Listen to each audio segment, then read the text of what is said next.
the spokesperson and has been the spokesperson for the Africa. As you have stated early that you have participated in the G8 as well as the G20. And also I was at the UN, and the one who says the Nastale, and you were in the hallway there. I've seen several times that you have met with the President Obama, and as well as when he went to Copenhagen, he made a call accordingly to the reports. What is your relationship? Has he spoken to you in regards to having a dynamics, communication to move forward to help Africa? His concern is to Africa. I know he have gone to Ghana, and as he stated that it was the concern of Africans to look forward to develop their continent or countries within. But have he actually reached forth and says that we will be willing to work with you, or we have groups like the Millennium Challenge, which is not giving anything to Africa, being that we have negative forces on the outside, and talking to Congress and White House and State Department about violations which no one hasn't actually visited Ethiopia to see that Ethiopia is doing far beyond most other areas in most countries of Africa. Have the President of the United States, Barack Obama, shared any concerns about Ethiopia? No. On the contrary, well, of course, in the G20, Ethiopia was not on the agenda. On the G20, the agenda was a new framework for development in Africa.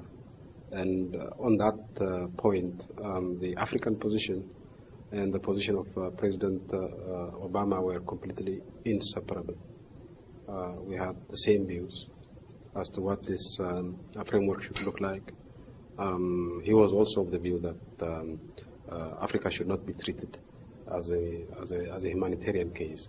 It should be part of the solution. And supporting Africa is not merely one of an issue of philanthropy. It's an issue of self-interest. And that was very clearly and very strongly adumbrated by the President. He was fully supportive of the positions that we took in representing Africa on a number of occasions. He said during this meeting that he supported the position of Africa as articulated by its representatives here. And so he was a great ally in this meeting, and I had the opportunity to engage him on a number of issues. He didn't raise any issue of concern as far as Ethiopia is concerned with me today. Ethiopia, again, is moving forward, and it has been also mentioned that we need a summit that bring all the African leaders together, as which we have had for the Middle Eastern, Asian, other groups. Where are we standing looking to have a African summit, as which when the President was in the UN, he met with 28 of African leaders.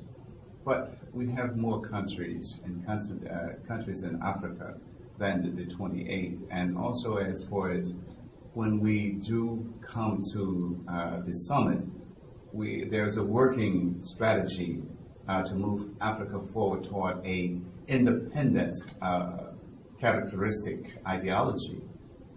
Therefore, the aids that we mentioned, that you just mentioned, that we don't have to receive aid because we should be in a self-sufficient ideal.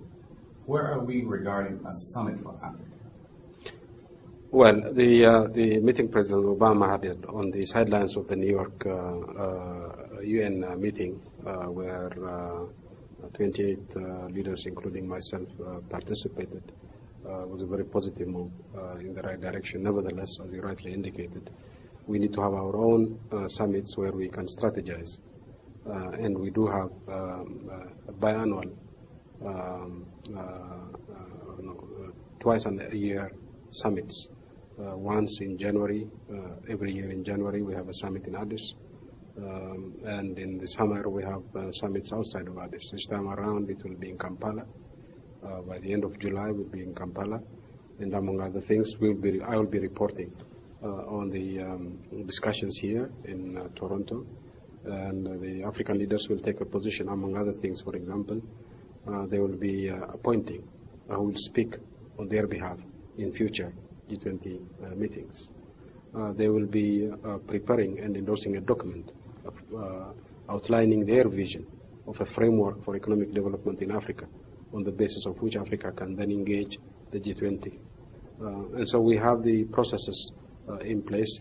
We need to make better use of them. The final question that I have for you in regards to a G20 meeting, we know that the Seoul in France is going to be in 2011. Seoul will be in the end of, I think, in November.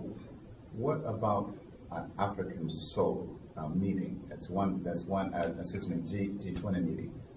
The second part of that, in the lieu of the destructions that has come here in this city, in regards to protests, and we know that certain things is fair and certain things are not fair. But what about those protests? Do you think that with that thought in mind, would you be a contributor to bringing the G20 to Ethiopia as a host for the summit, the G20? Well, we would love to host the G20 in Africa.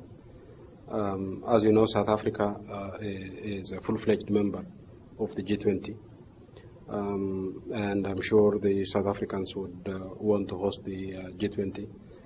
It's not yet been decided as to who is going to host the G20 summits in 2012. So we'll keep our fingers crossed. Perhaps after 2012, we'll have the opportunity to host the G20 summit in Africa. You have been watching My Africa Channel TV. My name is Menelik Zeliker, reporting from Toronto, Canada, on the G20. See us on www.myafricachannel.tv. So long. ስትከታተሉት የነበረው ማይ አፍሪካ ቻናል ቲቪ ነበር። ይህን ፕሮግራም እናስተላልፍላችሁ ቶሮንቶ ካናዳ በሚገኘው የቡድን 20 እና የቡድን 8 ፕሮግራም ላይ በመሳተፍ ነው። ስለተከታተላችሁኝ እናመሰግናለን። ሳራ ሳኒ